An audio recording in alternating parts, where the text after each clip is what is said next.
Hi, enjoy listening.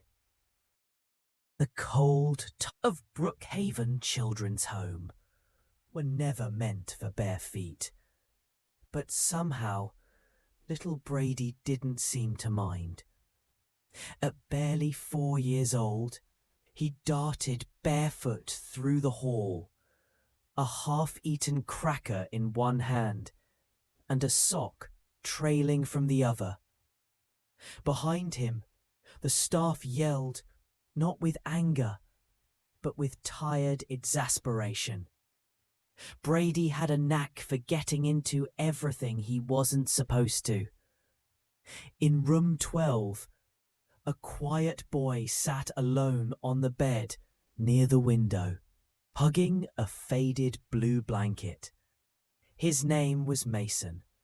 He had only arrived 2 weeks ago, too timid to speak, too watchful for someone so small. His mother had died by suicide. The staff didn't tell him in those words. They said she couldn't stay, that it wasn't his fault. But Mason had seen her cry too many nights not to carry some sense of responsibility, even if he couldn't explain it. That day, Brady burst into the room mid-chase and dove behind Mason's bed.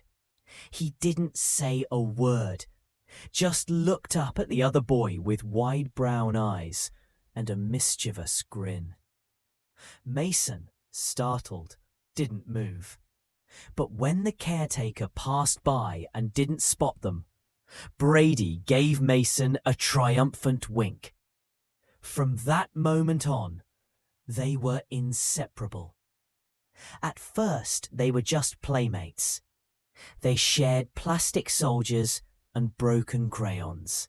They sat next to each other during group lunches and built pillow forts in the corner of the rec room. Mason started talking more. Brady started calming down, at least a little.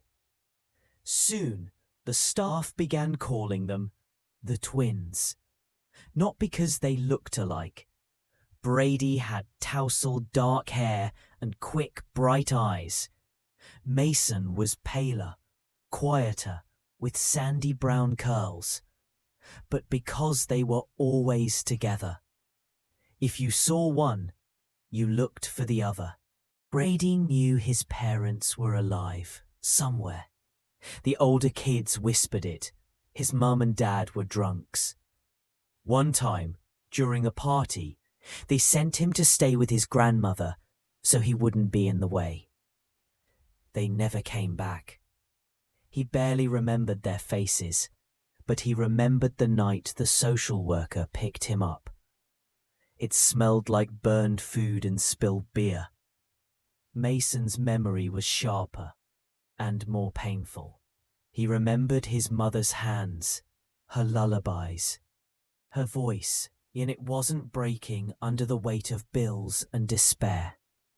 He remembered the night he found her asleep on the couch, except she wouldn't wake up.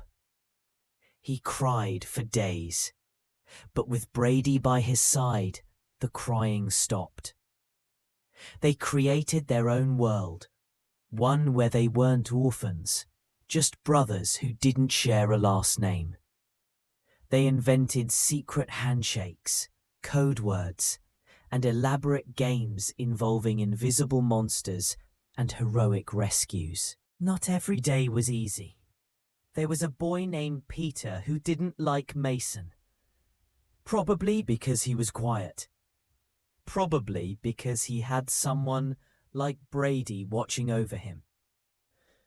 Peter would steal his toys, push him in line, call him Mouse Boy. Mason always walked away, until the day Peter ripped his drawing in half. That day, Mason snapped. He lunged at Peter with shaking fists, knowing he'd lose, knowing it would hurt. But Brady wouldn't let it go unanswered. The staff broke up the fight in seconds, but not before Brady landed a punch square on Peter's cheek. Both boys were grounded for a week. Later that night, Mason whispered, "You didn't have to do that." Brady shrugged. "You're my brother." By age 13, they were known for their pranks, locking the kitchen door from the outside, swapping the toothpaste with sour cream. Once, they dyed the head caretaker's coffee bright green with food coloring. But they were also loyal. If Mason got caught, Brady took the fall too. If Brady got in trouble, Mason sat outside the office waiting for him. One Saturday, they were allowed into town for a supervised walk. The local farmers' market overflowed with candied apples, warm pastries, and jars of honey. The smell of sugar and cinnamon filled the air. Brady's stomach growled. He looked at Mason, then at a tray of chocolate-covered pretzels behind a stall. "Just one," he whispered. Mason hesitated. "We don't have money." "I'm fast," Brady said, grinning. They were caught before they hit the alley. The shop owner let them go with a warning. "Group home kids," he muttered, shaking his head. But word spread quickly, and the director called them in. Still, neither boy blamed the other. They sat in silence, side by side, hands clenched in their laps. The turning point came that December. A donor, a tall, kind-eyed man named Mr. Linwood, visited the home with Christmas gifts. Most of the kids rushed him for toys and candy, but Brady and Mason stood back, unsure. Mr. Linwood noticed. "You two always this quiet?" he asked. "No," Brady answered. "Just polite." The man laughed, then crouched beside them. "What are your names?" He came back a week later with 2 identical watches, leather bands, simple silver faces. "No matter where you go," he told them, "this will remind you that someone out there sees you and that you have each other." Brady fastened his watch on his left wrist. Mason wore his on the right. "We're never taking them off," Brady said. "Not until they fall apart," Mason agreed. And they didn't. As Brady and Mason stepped into their teenage years, the world beyond Brookhaven seemed to grow larger and colder. The group home was underfunded and overcrowded. There were new faces every week, some scared, some angry, most forgotten. Brady and Mason had learned to navigate it all together. They were each other's constant. Even the staff, rotating through shifts like clock hands, treated them as a unit. But adolescence has a way of testing even the closest bonds. Brady was the kind who got restless quickly. Mason was more reflective, cautious. Brady thrived on adrenaline. Mason on quiet understanding. Yet despite their differences, there was a rhythm between them, an unspoken agreement. "I've got your back." One Wednesday in early fall, a substitute staff member assigned chores. Mason was scrubbing the lunchroom floor when Peter, the same kid who used to bully him years ago, now taller and meaner, started poking fun again. "Still cleaning floors like Cinderella?" he sneered. Mason said nothing. Peter stepped closer. "What's the matter? Lost your little attack dog?" Brady had been watching from the hallway. He didn't say a word, just walked in, took the mop from Mason's hands, leaned it against the wall, and punched Peter hard in the chest. Peter gasped, stumbled backward and fell. Chaos erupted. Staff were called. Brady was hauled off to the director's office. Mason followed, silent and shaken. They both received 3 weeks of in-house suspension. No town trips, no TV, no group recreation. When they were finally allowed back in the rec room, Mason sat beside Brady on the worn-out couch, both sipping from juice boxes like little boys again. "You didn't have to do that," Mason said quietly. That winter, Brookhaven began mentorship rotations. Teens paired with adult volunteers from the community. Some kids were placed with pastors or business owners. Brady was assigned to an ex-Marine who ran a tire shop. Mason got a soft-spoken librarian who taught him how to apply for scholarships. For a while, it seemed like the system was trying. Then came the Saturday they never forgot. A snowy afternoon, and they were allowed to walk to the town's winter market. Vendors were selling handmade scarves, warm donuts, peppermint hot chocolate. The smell was intoxicating, but their pockets were empty. Brady stared at a candy stall for a long time. "They won't miss a couple," he muttered, more to himself than to Mason. Mason said nothing. Minutes later, a shopkeeper was yelling. Brady sprinted ahead, 2 chocolate bars stuffed into his coat. Mason ran after him, not out of guilt, but out of fear. They were caught at the edge of the square. Brady tried to talk them out of trouble. "We're from the group home. We were hungry." The officer sighed and made a call.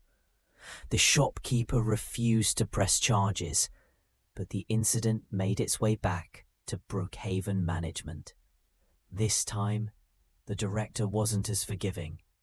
"You're nearly adults," she said. "If this happens again, we will involve the police." Still, through it all, the boys never pointed fingers. When asked who planned the theft, Mason looked straight ahead and said, "We did."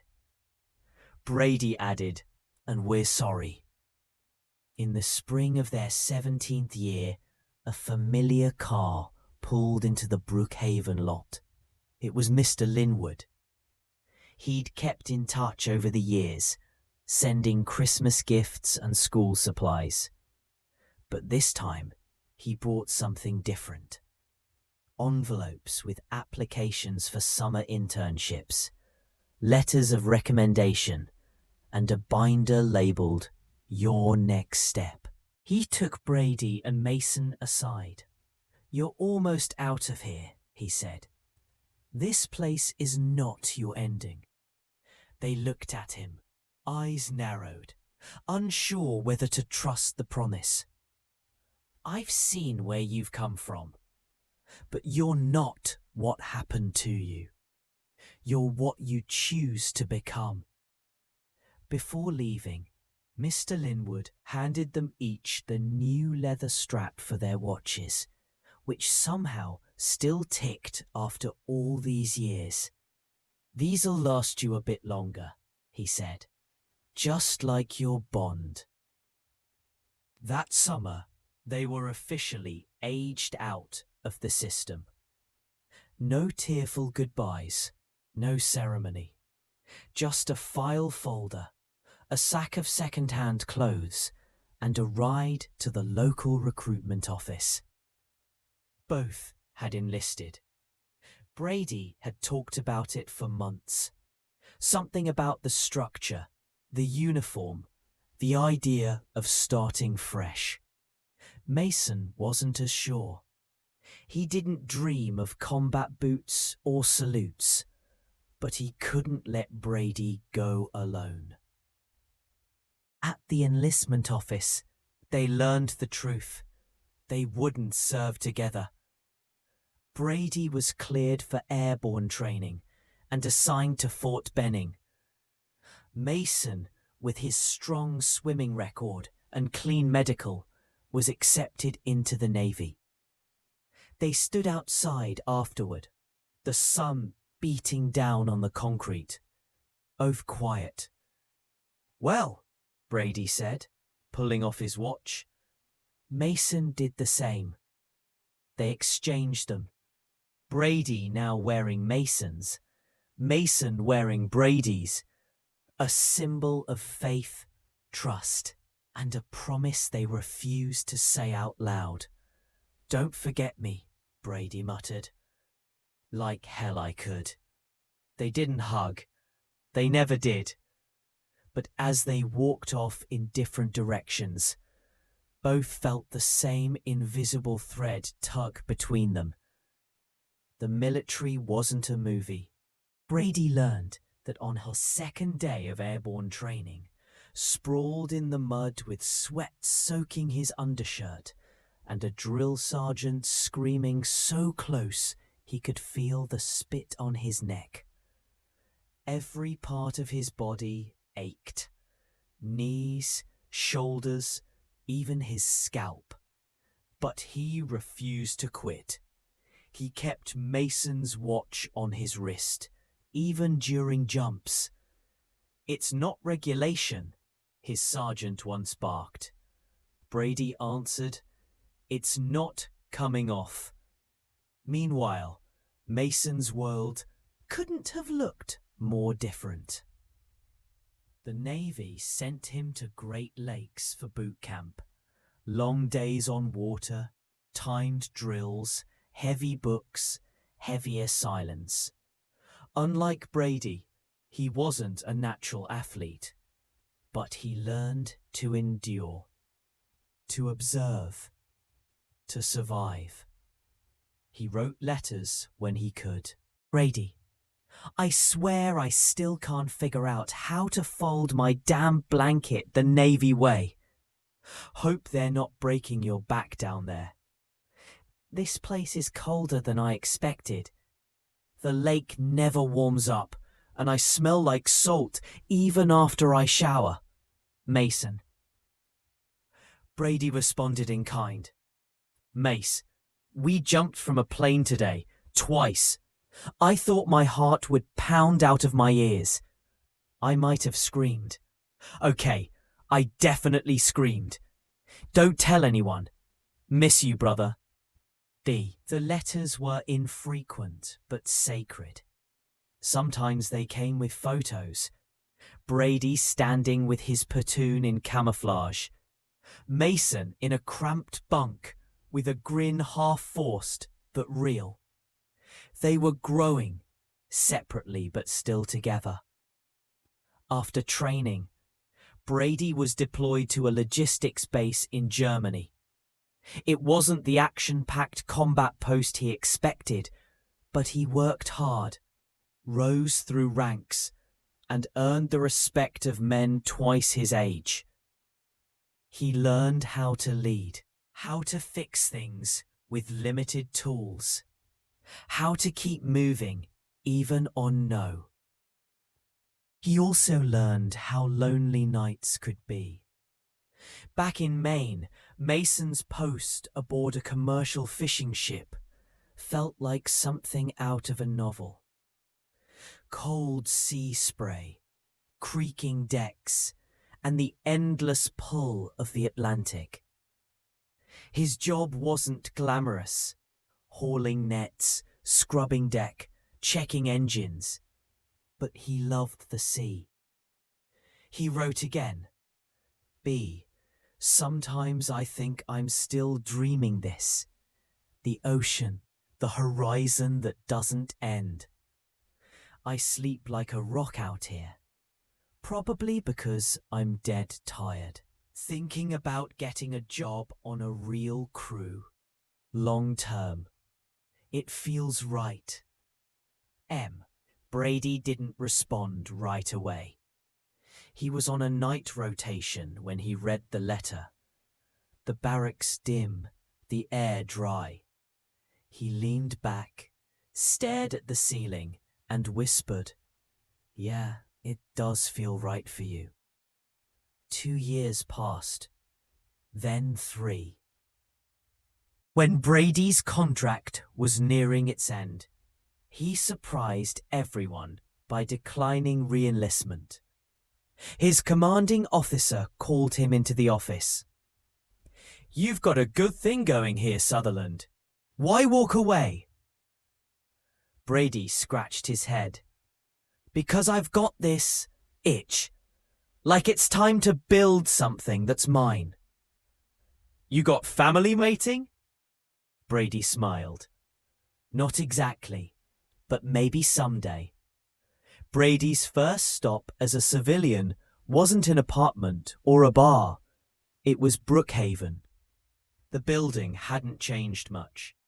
A new coat of paint, a newer nameplate, but the smell of cafeteria starch and old books was the same.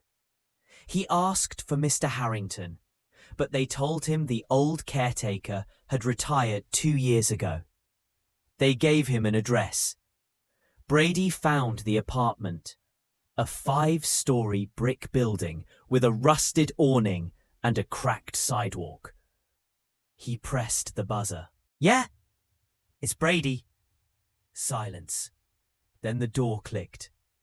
Mr. Harrington opened his apartment with the same tired but kind expression he'd worn during hundreds of group home breakfasts. "Look at you," he said, pulling Brady into a gruff embrace. "You've got shoulders now." "Army fed me better than you did," Brady teased. Mr. Harrington laughed and handed him a mug of tea. "So what now?" Brady shrugged. "Honestly, no clue. But I need a start." The older man leaned back. "My son runs a mechanic shop in New Jersey. Good pay, good crew. He's always short-staffed. I'll call him." Brady hesitated. "You sure he'll go for it?" "I raised you. He trusts my judgment."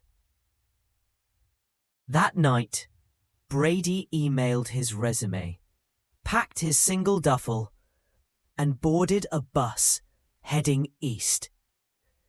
The city buzzed with noise, neon, and motion. A far cry from his barracks or the quiet rural roads near Brookhaven. But Brady liked it. He liked the way things moved. He liked having to find his place again. The shop was a large converted warehouse just off the highway, busy from sunrise to dusk. Derek, Mr. Harrington's son, ran it with discipline and humour. Brady started on oil changes and tyre rotations, but quickly moved up. He had a natural instinct for engines, probably from taking apart and reassembling every toaster and space heater in Brookhaven as a teen. He rented a room nearby, bought a used truck, and began to sketch out the edges of a new life. But something was missing. He didn't realize what.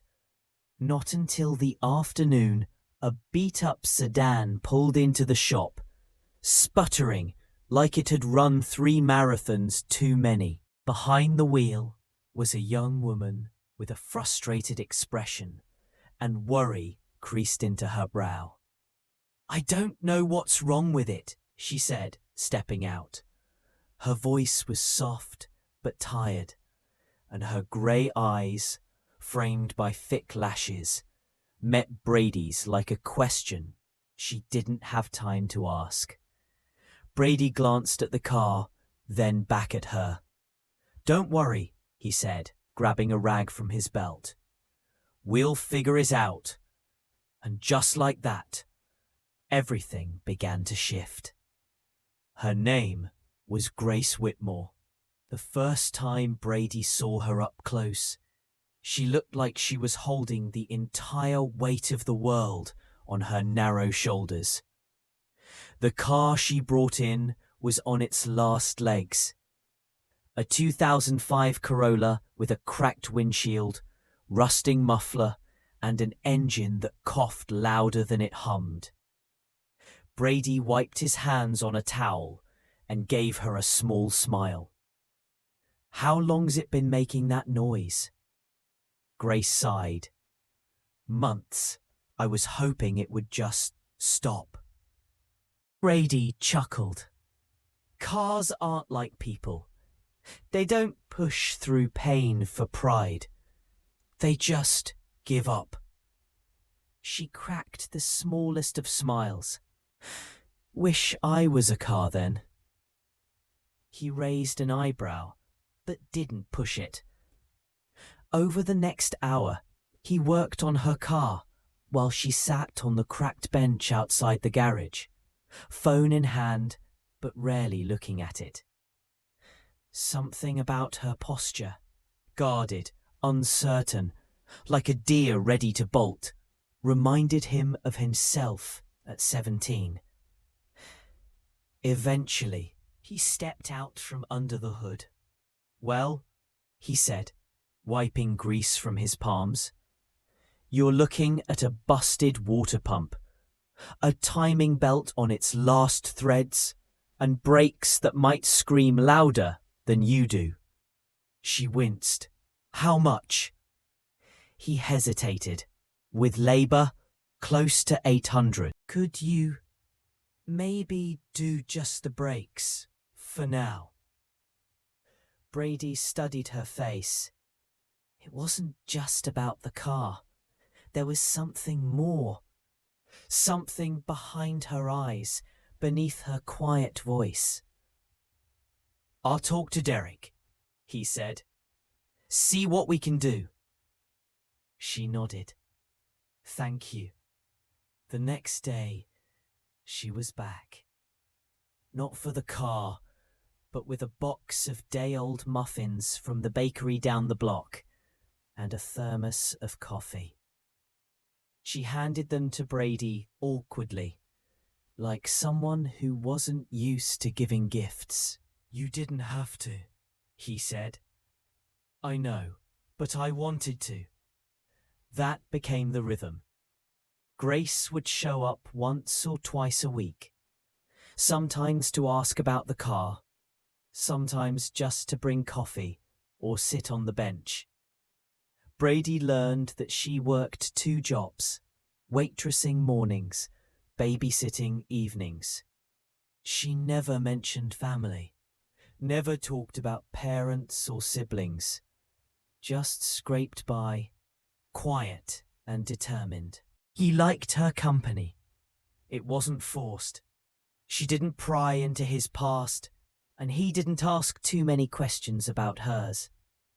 They talked about music, about bad weather, about the absurdity of New Jersey drivers. One rainy afternoon, she sat beside him on the bench, watching the water trickle down the shop's slanted roof. "You ever wish you could just disappear?" she asked quietly. He thought for a long second. "I did, for years. And now?" "Now," he said, "I think I want to be found."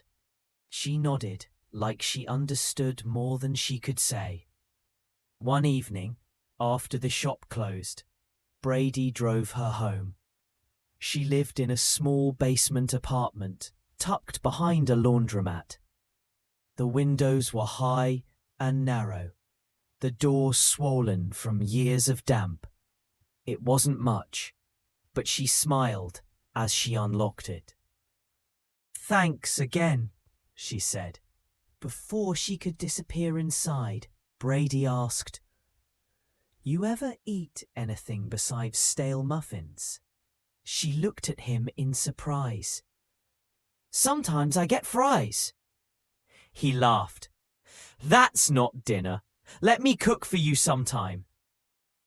Grace hesitated. "You cook?" "Army taught me, mostly to survive, but I'm decent." She looked at him with a quiet wariness. "I'm not good at letting people do things for me. I'm not trying to do something for you." "This place feels like a real home," she said softly. Brady looked at her, sitting there with a bowl of peaches and her damp hair falling over one shoulder. He wanted to ask what her home used to feel like, but he didn't. Not yet. Instead, he offered her the last slice of peach. She took it, smiling. That night, after she left, Brady dug out an old photo from his desk drawer. One of him and Mason, maybe 15 or 16, standing barefoot by the lake, arms slung around each other like they ruled the world. He hadn't written in months. Pulling out a notepad, he scribbled, "Maze. You ever meet someone who's a mirror you didn't ask to look into? Her name's Grace.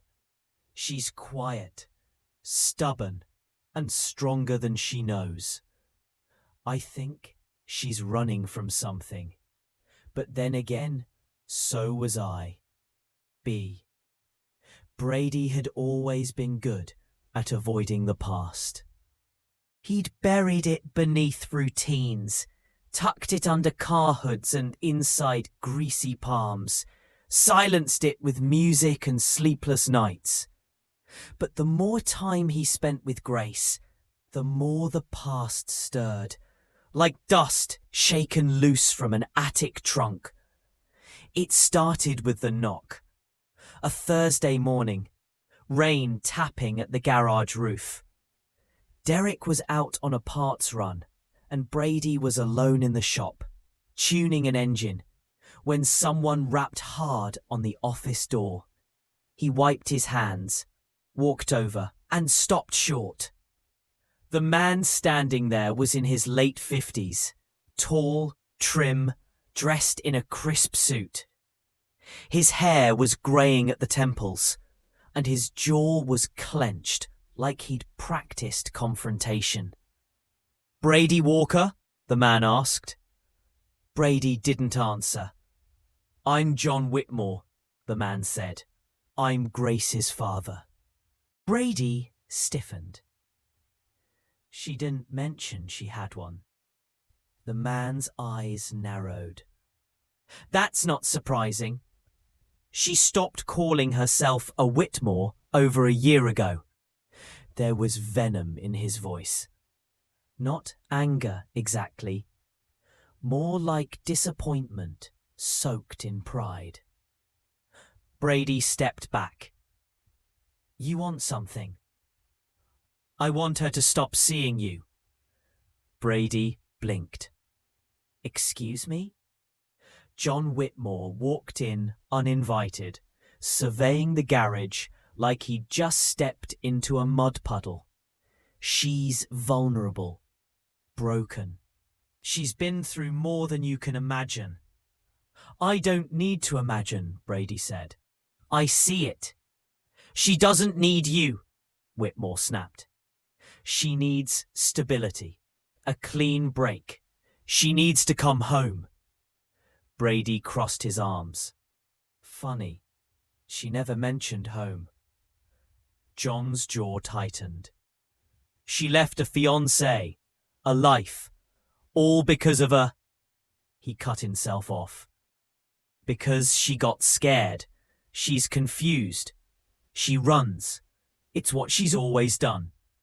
Brady's voice stayed calm. Maybe you're not the one she needs protection from. That hit something. John turned toward him, sharp. I'm trying to save her. From people like you. From more damage. Brady stepped closer. I'm not the one who hurt her.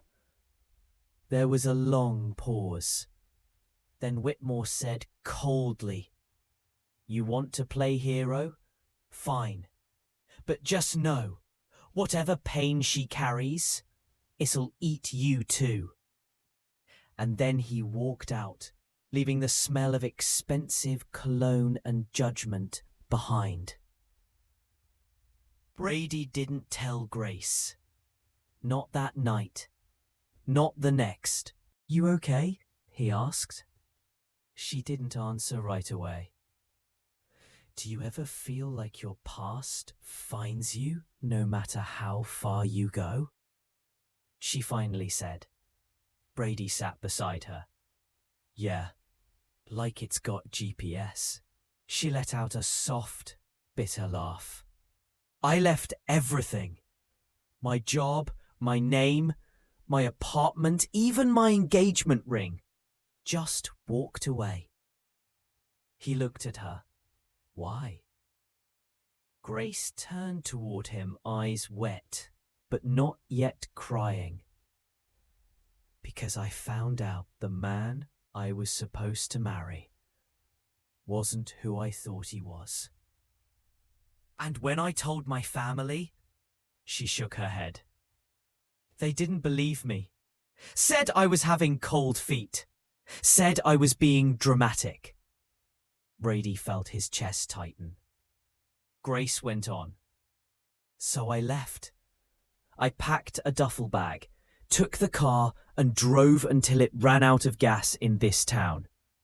I never meant to stay. But then I met you.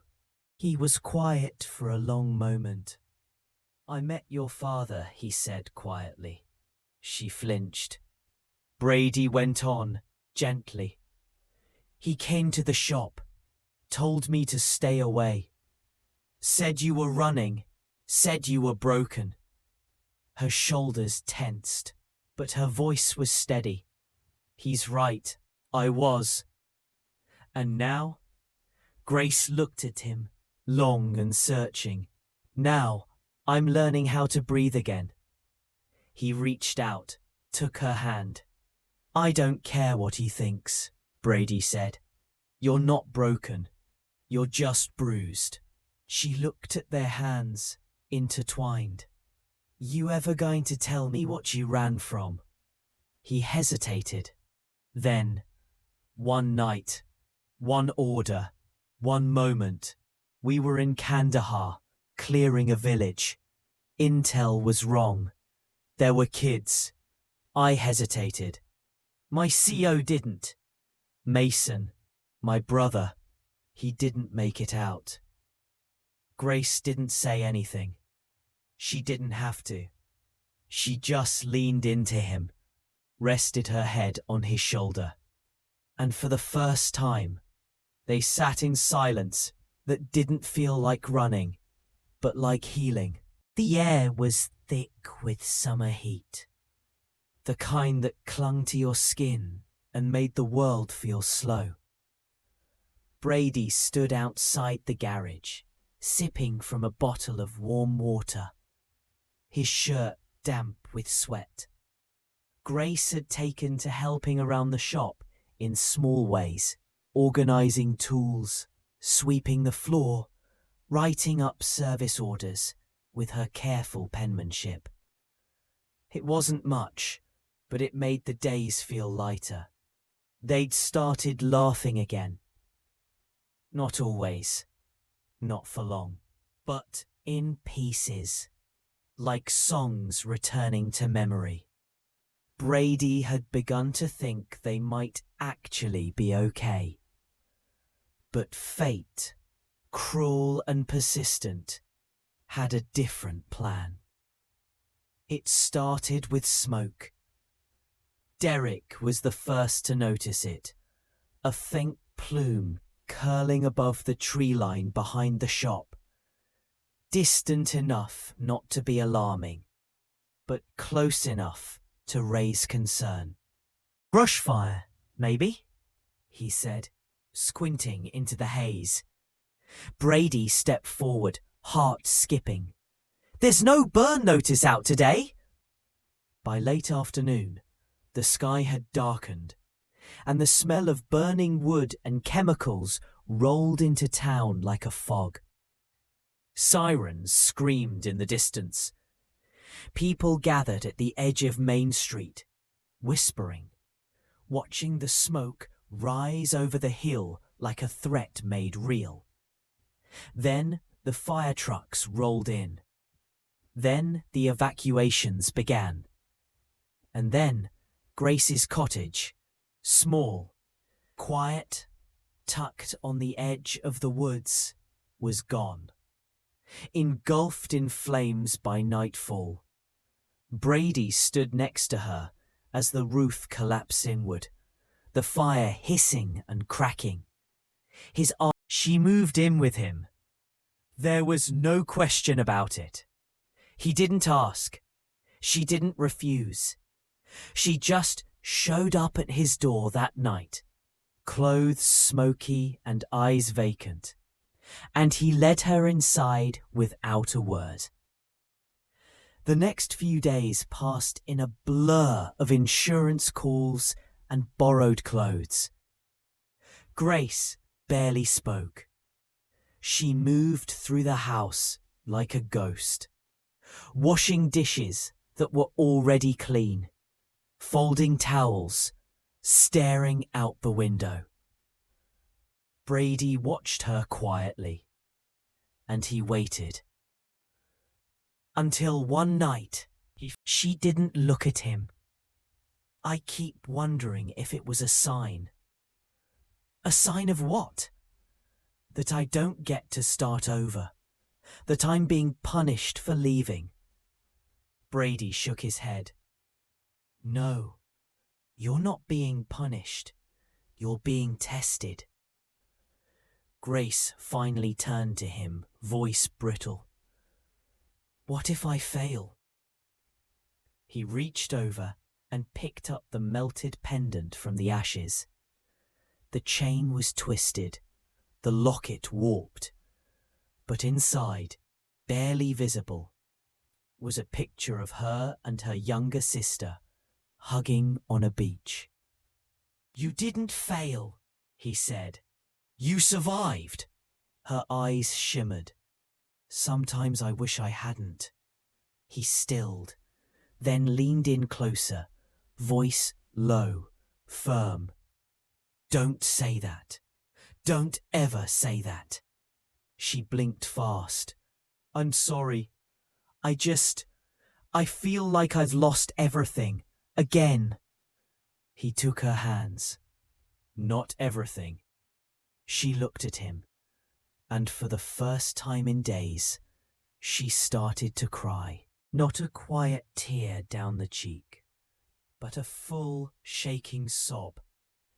Shoulders trembling, grief unspooling from places she hadn't dared to open.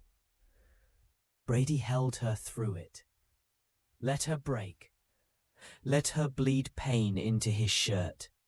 And when her tears finally stopped, when the silence settled heavy around them, he whispered, This fire didn't end you. It just cleared the ground. We'll build something better. Together. And Grace, still raw and trembling, managed the smallest nod, because maybe, just maybe, he was right. Life, strange and persistent, kept inching forward. But healing doesn't follow a straight line. One afternoon, Grace received a letter. It was postmarked from Chicago. The return address said Everstone and Mills Law Group. She opened it at the kitchen table, hands trembling. Brady watched her from across the room. Bad news. Grace didn't answer. She just stared at the paper, blinking slowly, lips parting in disbelief. "What is it?" he asked, stepping closer. Her voice was flat. "It's about my father." Brady sat down. Brady looked up, stunned. "Lindell? That's one of the Lindell family," Grace finished. "The pharmaceuticals." Brady leaned back, stunned. "He's alive? And rich?" She nodded. "I don't understand," she whispered. "Why would my mother lie?" Brady's voice was careful. "Maybe to protect you. Maybe to protect herself." Grace rose from the table.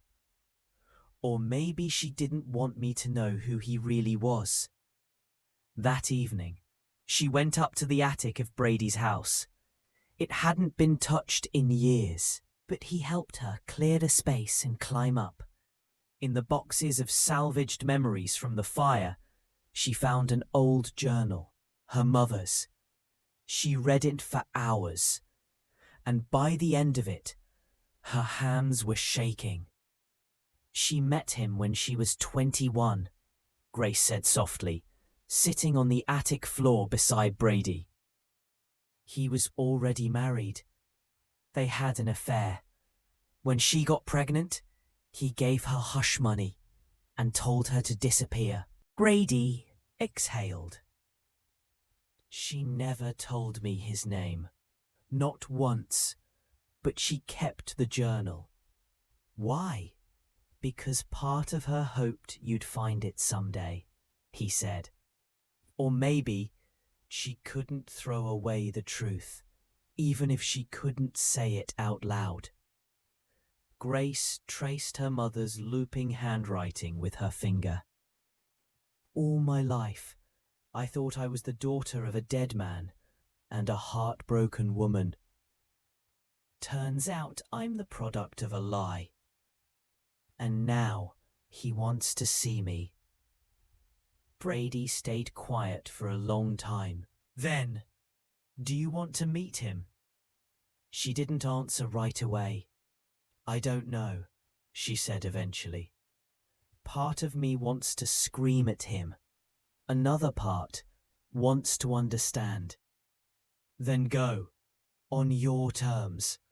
Grace looked at him. "Would you come with me?" There was no hesitation. "Anywhere." A week later, they drove to Chicago. The Lindell estate was a mansion nestled behind tall iron gates and a manicured lawn that looked more like a museum than a home. A man in his 70s greeted them at the door, tall, grey-haired, eyes the same pale green as Grace's. Walter Lindell, her father. They spoke for hours. He was not cruel, not warm either, but formal, measured. He said the right things, how sorry he was, how he'd thought it was best at the time, how he'd carried guilt for decades. Grace listened, didn't cry, didn't yell. When he asked if she wanted to be part of the Lindell legacy, she said simply, "No. I didn't come here for your name," she told him. "I came for the truth, and I got it." And then she walked out. Brady followed, his hand brushing hers as they crossed the marble floor and stepped into the summer heat. She didn't speak again. Brady nodded, and for the first time, the past felt behind them. But the road ahead wasn't done throwing punches. Because the very next day, a man from Grace's old life showed up in town. Not from Chicago, from the shadows she'd left behind. And he wasn't there for closure. He was there for revenge. The man's name was Cal Becker. Grace hadn't spoken it in years. Not since the night everything changed. He wasn't someone you forgot. Broad-shouldered, scar across his right cheek. Voice like sandpaper and smoke. He had once been her mother's boyfriend. After her mum passed, he spiraled, drinking, dealing, threatening. Grace had barely escaped that life. And now he was here. Brady was the first to spot him, leaning against the rusted hood of a pickup outside the general store, squinting in the sun like he owned the place. Brady's chest tightened. He knew a predator when he saw one. He drove straight to Grace. "She's at the bakery," said Emma, wiping flour off her hands. "Everything all right?" "No," Brady muttered, already walking out. When he reached Grace, she was just leaving with a paper bag in hand. "We need to talk," he said, taking her elbow gently. "What's wrong?" "It's Cal." She stopped cold. For a moment her face blanked out. Then colour drained. "No, he's in town." Grace blinked. "Why would he? You think he ever forgot about you? The money? The control?" "I knew he'd find me eventually," she said. I thought I had more time." Brady crouched beside her. "You don't have to face him alone." Her voice cracked. "I can't let him drag me back into that life. Not after everything." "He won't." But Brady had no illusions. "Oh, I think she does," Cal said, voice low. "And I've got time." Brady stepped closer. "You're not welcome here. Turn around, now." Cal smirked, like a man who thought he was untouchable. "This town's full of ghosts. Sooner or later, one of them bites." Then he walked off, slow, deliberate, like he wanted Brady to follow. That night, Grace packed a bag. "I should just leave," she said. "I can't bring this on you, on anyone." Brady took the bag from her hands. "If you run now, he wins." Her eyes brimmed. "I'm scared." "I know." But Cal wasn't reckless. He was clever. And clever men don't make mistakes. They wait for others to slip. So, when Grace woke the next morning to find her mother's locket hanging on her porch, something that had been stolen years ago, she knew this wasn't over. It was just beginning. The morning fog rolled in heavy, muting the world in shades of grey. Grace stood on the porch, clutching the locket like it might vanish again. It was unmistakable. They spent the day preparing. Brady called in 2 old Marine buddies who owed him favours. Big, quiet men with eyes that miss nothing. Sheriff Mallory stepped up patrols. Emma offered Grace the bakery's back room as a place to lay low. But Grace refused. "I'm not hiding anymore," she said. "He took too much already. I want my life back." That night, they set up cameras, lights, motion sensors. They would not be caught off guard again. But it wasn't enough. It was past midnight when the barn caught fire. Brady was the first to smell smoke. Then Grace heard the dogs barking. By the time they ran outside, the old red barn behind the house was engulfed in flames. Embers rained down like fireflies. "Call 911!" Brady shouted. Grace ran for the hose while Brady grabbed a shovel, trying to beat down the spreading flames. The heat was suffocating, the air thick with ash. By the time firefighters arrived, the barn was a charred skeleton. The smell of burnt wood and scorched memories lingered like a warning. Cal had struck again, and this time he hadn't hidden in the shadows. Brady stood before the remains, fists clenched. "He's escalating," said Sheriff Mallory, "and fast." Grace stared at the ground. "What will it take for you to arrest him?"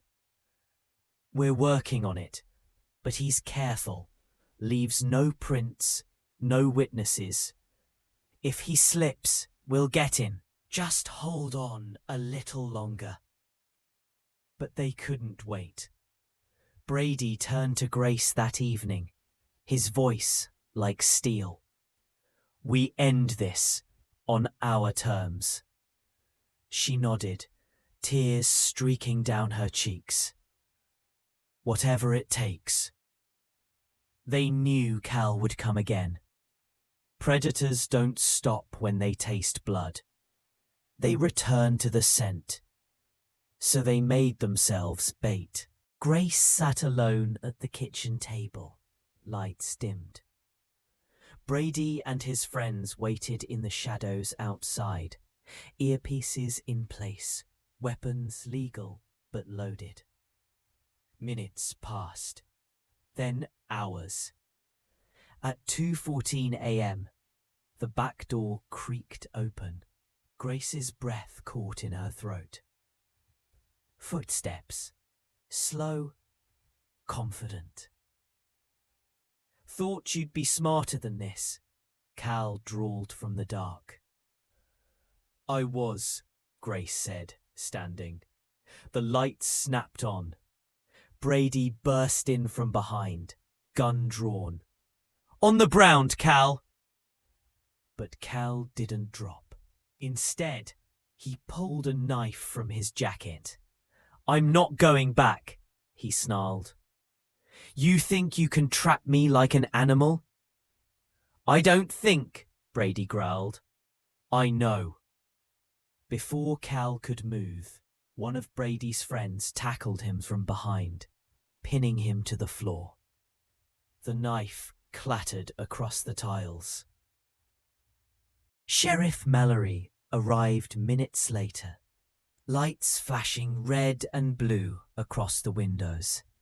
Cal was handcuffed, bruised and furious. As he was led to the car, he locked eyes with Grace. "This isn't over," he spat. She stood her ground. "Yes, it is." In the quiet after the storm, Grace and Brady sat on the porch. The barn was gone, the smoke had cleared, but the scars remained.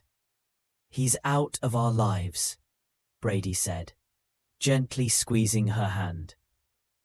Grace leaned her head against his shoulder. "If you like the story, I would be very happy to have your support. Click the thumbs up. And to not miss new stories, subscribe and click on the bell.